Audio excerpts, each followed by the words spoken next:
Oui, Ernesto Burgio, je suis un chercheur, je travaille aussi ici à Bruxelles à l'ESRI, qui est European Cancer and Environment Research Institute, avec Dominique Belpom. Et depuis quelques années, on travaille sur l'épigénétique du cancer.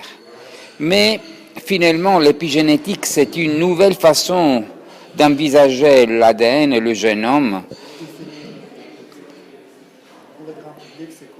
Oui, c'est ça. C'est-à-dire, on a compris que l'ADN, c'est seulement une partie d'un système beaucoup plus complexe qui s'appelle génome, épigénome, c'est-à-dire un complexe moléculaire. Donc, l'ADN, c'est que le dictionnaire. C'est seulement une partie de tout ça.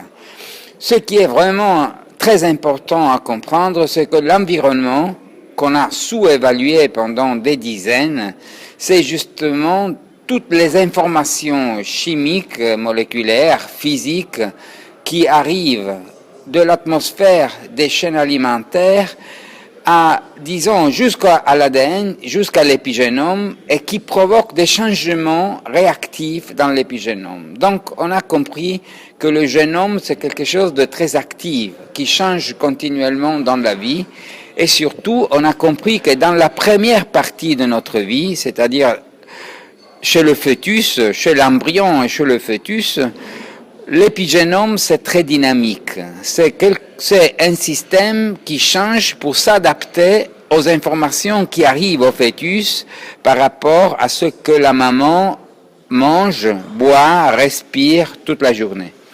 Alors, ce qu'on a compris, c'est que justement, ce qui se passe dans cette première phase de notre vie, dans la phase embryo-fœtale, dans l'ontogénèse, c'est peut-être la partie la plus importante de notre vie, point de vue biologique, puisque toutes nos cellules et nos tissus et nos organes sont en train de se programmer pour s'adapter aux informations qui arrivent au fœtus. Alors vous comprenez que si on donne au fœtus des bonnes informations, c'est-à-dire si la maman peut vraiment se nourrir d'une façon correcte, si elle ne reçoit pas des polluants, si elle ne reçoit pas une exposition continuelle à des champs électromagnétiques, le fœtus va se programmer d'une façon correcte pour toute sa vie. Tandis que si le fœtus reçoit des informations qui sont dangereuses, par exemple de champs électromagnétiques ou par exemple de polluants, par exemple des perturbateurs endocriniens dans la première phase de la vie, le fetal programming, c'est-à-dire justement la programmation du génome, peut être faussé, peut être en danger. Et le fœtus peut se programmer d'une façon pas correcte. Alors de plus en plus, on pense que l'augmentation des maladies chroniques, par exemple l'obésité, la diabète 2, qui est devenue une maladie des jeunes adultes, tandis qu'il était une maladie des vieux, hein. Et puis, par exemple, l'autisme et des maladies comme l'Alzheimer, le cancer même, et surtout toutes les maladies qui sont les allergies, la maladie cœliaque et tout ça, sont peut-être en grande partie des maladies dues à une programmation faussée ou de toute façon perturbée au début de la vie. Alors c'est pour ça que maintenant, en étudiant l'épigénétique, on commence à comprendre que ça dépend de nous.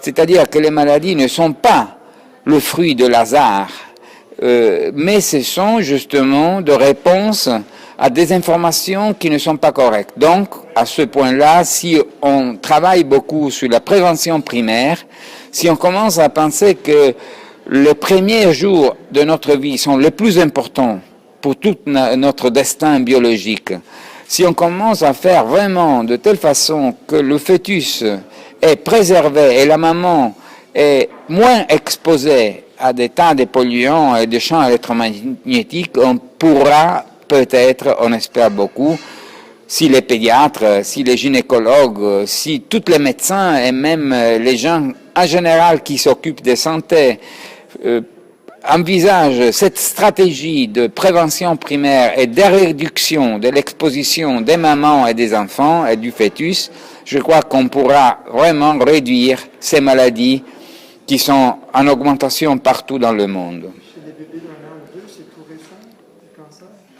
Ah oui, ce qui est en train de se passer en plus, c'est qu'il y a des maladies qui, jusqu'à il y a quelques ans, c'était vraiment très rare.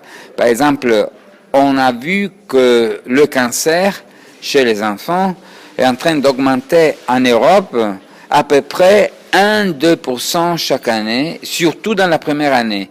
C'est-à-dire ce qui nous a vraiment étonné, que l'augmentation maximale, c'est pas chez les adultes, chez les vieux, comme d'habitude on pensait, pas seulement chez les vieux, mais on commence à avoir une augmentation réelle chez les petits-enfants, dans la première année surtout.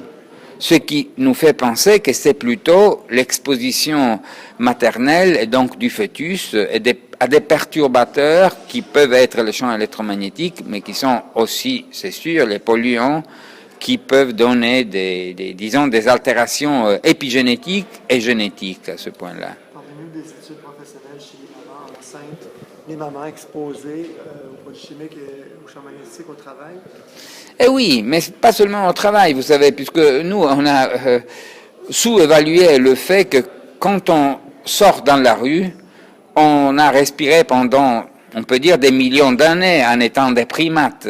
On a toujours respiré de l'oxygène, de l'azote et des molécules qui étaient naturelles, tandis que maintenant, dès qu'on sort sur la rue, on respire de benzène, on respire des particules, on respire de métaux lourds.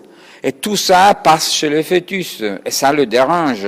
Et le dérange d'une façon très profonde. C'est-à-dire que, justement, l'ADN qui est en train de se programmer, disons, le software de l'ADN, qui est l'épigénome, est dérangé dans sa programmation. Par rapport à tous ces métaux lourds et toutes ces molécules dangereuses qui sont dans l'air.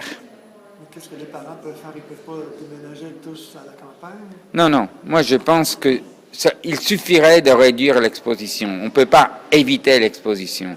Mais l'exposition au champ électromagnétique est en train d'augmenter partout. L'exposition de petits-enfants au trafic est en train d'augmenter partout. Et les chaînes alimentaires sont de plus en plus pleines de pesticides. Si on commence à comprendre que tout ça est dangereux, on peut commencer à réduire tout ça. On ne peut pas, disons, se défendre en revenant en arrière des siècles. Ça, c'est impossible. Mais de toute façon, je crois que si on commence à réduire l'exposition maternelle, surtout puisqu'on connaît cette fenêtre d'exposition bien précise, c'est-à-dire, pour toi, pour moi, être exposé, c'est un petit danger. Mais pour un petit enfant, et surtout pour le fœtus, c'est un danger majeur. Donc c'est là qu'il faut commencer.